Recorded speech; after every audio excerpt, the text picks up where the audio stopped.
दिन था 30 अप्रैल 1945 और लोकेशन थी बर्लिन का फ्यूहरर बंकर। दोपहर के 3 बज रहे थे। एक तानाशाह जमीन से 50 फीट नीचे कंक्रीट की बंकर में अपनी नई नवेली पत्नी के साथ आखिरी बार खाना खा रहा था। ऊपर सोवियत संघ की तोपें गरज रही थी।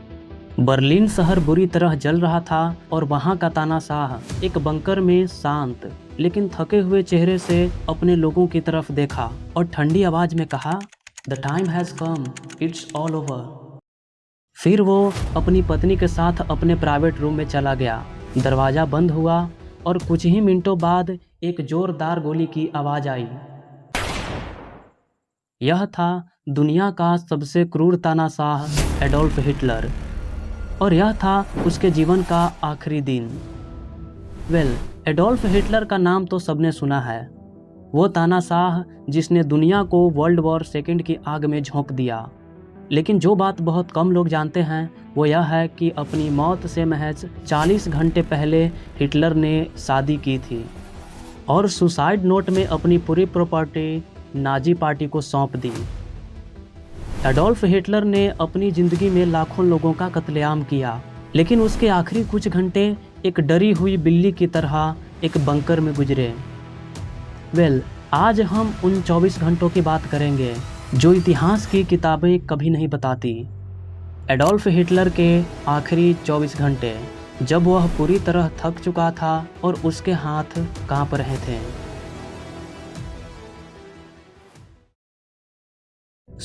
कहानी शुरू होती है 29 अप्रैल 1945 से। रात के करीब 1 बजे का समय था। बर्लिन के धधकते हुए शहर के नीचे फ्यूहरर बंकर के कॉन्फ्रेंस रूम में एडोल्फ हिटलर बैठा था। तभी एक खबर आई कि हिटलर का एक भरोसेमंद आदमी जिसने सालों तक हिटलर की वफादारी खाई थी, अब वह मित्र राष्ट्रों के साथ सीक्रेटली कॉन्वर्सेशन करने की कोशिश कर रहा है। यह बात सुनकर हिटलर का गुस्सा और धोखे से भरा हुआ रिएक्शन आया। उसने साफ शब्दों में कहा कि वह उसे धोखा दिया है और आदेश दिया कि उसे देशद्रोही माना जाए। इसी रात करीब 1 बजे के बाद एक छोटा सा और बेहद अजीब सा फंक्शन हुआ। उसी बंकर में हिटलर ने अपनी पुरानी प्रेमिका ईवा ब्रॉन से शादी कर ली। इसके तुरंत बाद हिटलर ने अपनी सेक्रेटरी को बुलाया और अपनी आखिरी पॉलिटिकल और पर्सनल विल डिक्टेट करवाई। उस दस्तावेज में उन्होंने अपनी वही पुरानी नफरत दोहराई, यहूदियों को युद्ध के लिए जिम्मेदार ठहराया और एडमिरल कार्ल डोनिज को अपना उत्तराधिकारी नॉमिनेट किया। उसका आखिरी फेमस विचार था कि जर्मनी की हार का कारण गद्दारी थी, न कि उसकी कमजोरी। उस रात बंकर में डर, थकान और हार मान चुकी खामोशी का माहौल था। ऊपर से लगातार गोलीबारी हो रही थी।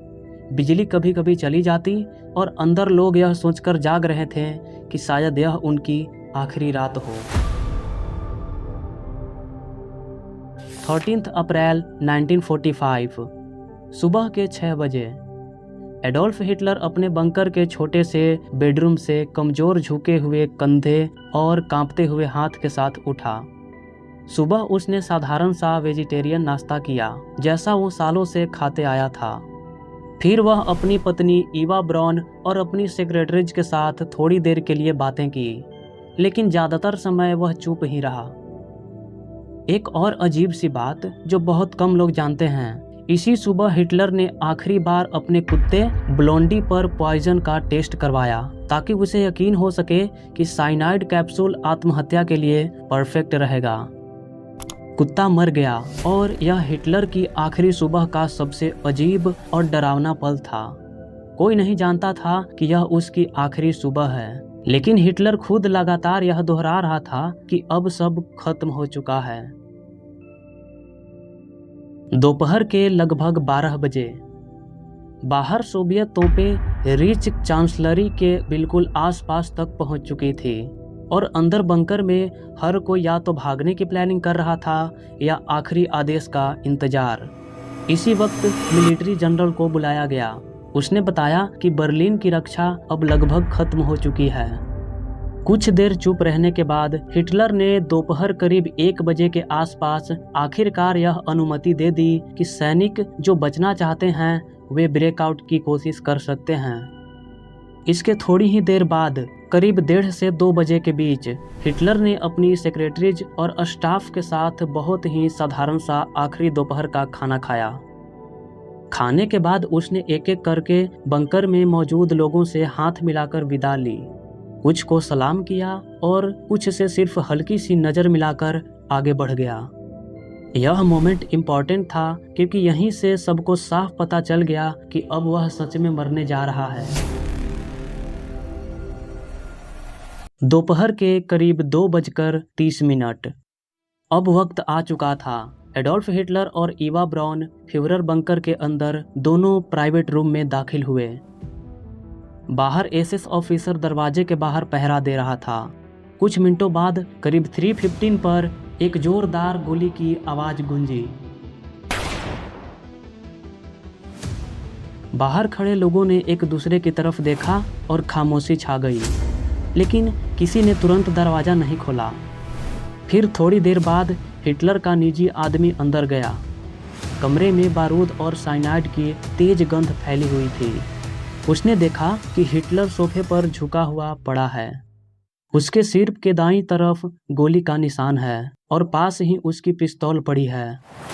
वहीं ईवा ब्राउन उसके बगल में है, साइनाइड खाकर मर चुकी।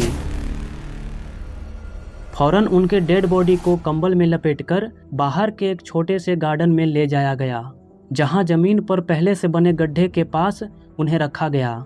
फिर उनके डेड बॉडी पर पेट्रोल डाला गया और आग लगा दी गई। ये सब इतनी जल्दीबाजी में इसलिए हुई क्योंकि हिटलर ने पहले से ऑर्डर दे रखा था कि उसकी लाश जलाई जाए, क्योंकि वह बेनिटो मुसोलिनी की तरह अपनी डेड बॉडी को किसी चौराहे पर उल्टा लटका हुआ नहीं देखना चाहता था।